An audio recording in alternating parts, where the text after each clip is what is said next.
చాలా రోజుల తర్వాత ఒక పోడ్కాస్ట్ అని ఇవాళ వస్తున్నాయి కదా, ఆ పోడ్కాస్ట్కి సంబంధించి ప్రధానమంత్రి గారు ఇచ్చినటువంటిది ఇవాళ బాగా వైరల్ అవుతున్నది. ప్రధానమంత్రి గారు మాట్లాడారు ఒక ఇంటర్వ్యూ.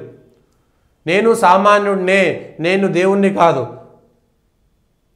నేను కొన్ని పొరపాట్లు తప్పులు చేసినా కానీ చెడు ఉద్దేశం లేదు, మానవ మాత్రమైనటువంటి పొరపాట్లు తప్ప ఇంకొకటి కాదు. తప్పులు చేయడం మానవ సహజం, తెలిసి తెలియక అందరూ తప్పులు చేస్తారు. నేను దేవుణ్ణి కాదు, సామాన్య మానవుడినే, కాబట్టి నేను కూడా తప్పులు చేశానని అంగీకరించారు. అయితే తాను చేసిన తప్పుల్లో చెడు ఉద్దేశం ఏనాడూ లేదని, మనుషులు చేసే తప్పుల వెనుక ప్రమాదకరమైనటువంటి ఉద్దేశాలు ఉంటాయని అనుకోవడం లేదన్నారు. జిరోదా సహ వ్యవస్థాపకుడు నిఖిల్ కామత్కు మోదీ తొలి పాడ్కాస్ట్ ఇంటర్వ్యూ ఇచ్చారు. 2 గంటల సుదీర్ఘ ఇంటర్వ్యూలో పలు రాజకీయ గోద్రాలో భావోద్వేగాలు అదుపు చేసుకున్న గోద్రా మీద కూడా మాట్లాడారు.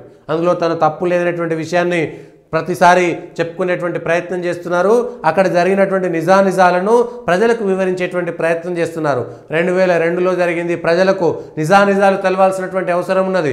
చరిత్రలో భవిష్యత్ తరాలకు కూడా అది తప్పుగా ఆలోచించేటువంటి అవకాశం ఉంది. కాబట్టి అది జరగడానికి మూల కారణం ఏమిటి, గోద్రాద్ అనేటువంటి విషయాలను కూడా అనేకమైనటువంటి అంశాలలో సినిమాకు వచ్చినప్పుడు, గోద్రా ఫైల్స్ వచ్చినప్పుడు కూడా, సబర్మతి ఫైల్స్ సినిమా చూసి ఆ రోజు కూడా అదే మాట్లాడారు. నిజాలు ఏమిటో ప్రజలకు తెలవాల్సినటువంటి అవసరం ఉందని.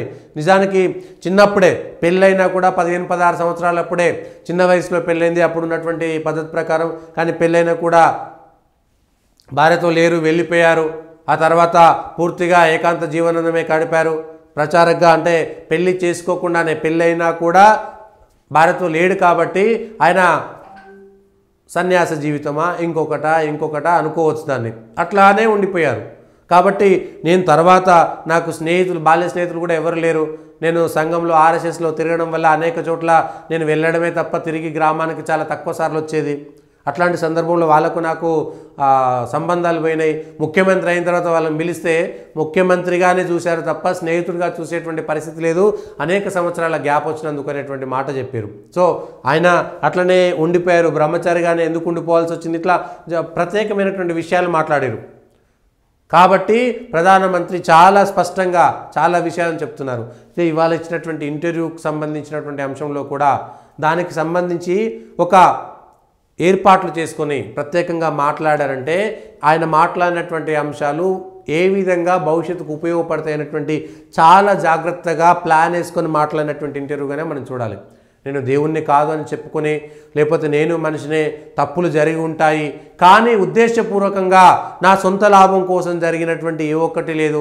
రాజకీయంలో సొంత లాభం నేను చూసుకోలేదు, కుటుంబ లాభం కూడా చూసుకోలేదు, సేవ చేయడం మాత్రమే ఇంపార్టెంట్. ఇట్లా అనేకమైనటువంటి విషయాలను స్పష్టంగా చెప్పుకునేటువంటి ప్రయత్నం చేశారు. నేను కంఫర్ట్ జోన్లో లేను, కష్టాల కోసమే ఎదురు చూసినా, కష్టాలలో తిరిగినా, కాబట్టి కంఫర్ట్ జోన్ నేను ఇక్కడే ఉండాలి, కంఫర్ట్గా ఉండాలి, అన్నీ నాకు సమకూరాలి, ఏ కష్టము లేకుండా అన్నీ రావాలనేటువంటిది కష్టమైనటువంటి విషయాన్ని స్పష్టంగా చెప్పారు.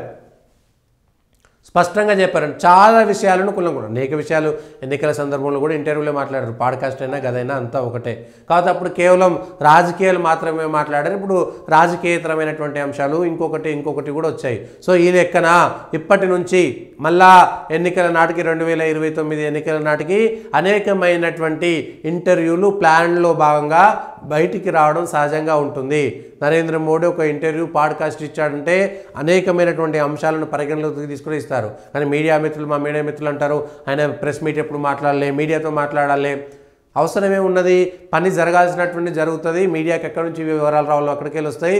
ఆయన డైరెక్ట్గా మీడియాతో మాట్లాడాల్సినటువంటి అవసరం లేకుండా ప్రతి విషయాన్ని బహిరంగ సభల్లోనే ఆయన చెప్పాలనుకున్నటువంటి మాట చెప్తాడు. అక్కడే మీడియా అటెన్షన్ను క్రియేట్ చేస్తారు. అది ఆయనది. అనేకమైనటువంటి మీడియా ఇంటర్వ్యూలు ఇచ్చారు. ఎన్నికల సందర్భంలో అనేక సందర్భంగా మీడియా ఇంటర్వ్యూలు ఇచ్చారు. ప్రత్యేకంగా ప్రెస్ మీటే పెట్టాలనేటువంటి ప్రత్యేకమైనటువంటి అవసరమేమీ లేదు అనేటువంటిది గమనించాల్సినటువంటి అవసరం ఉంది. వ్యక్తిగతంగా సర్దేశాయ్ లాంటి వ్యక్తులతోటి అనేకమైనటువంటి ఇంటర్వ్యూలు చేశారు. ఆయన విషం చిమ్మినా కూడా ఆయనకి ఇచ్చారు కదా ఇంటర్వ్యూలు. ఈ విషయాలను కూడా గమనించాల్సినటువంటి అవసరం కూడా ఉంది.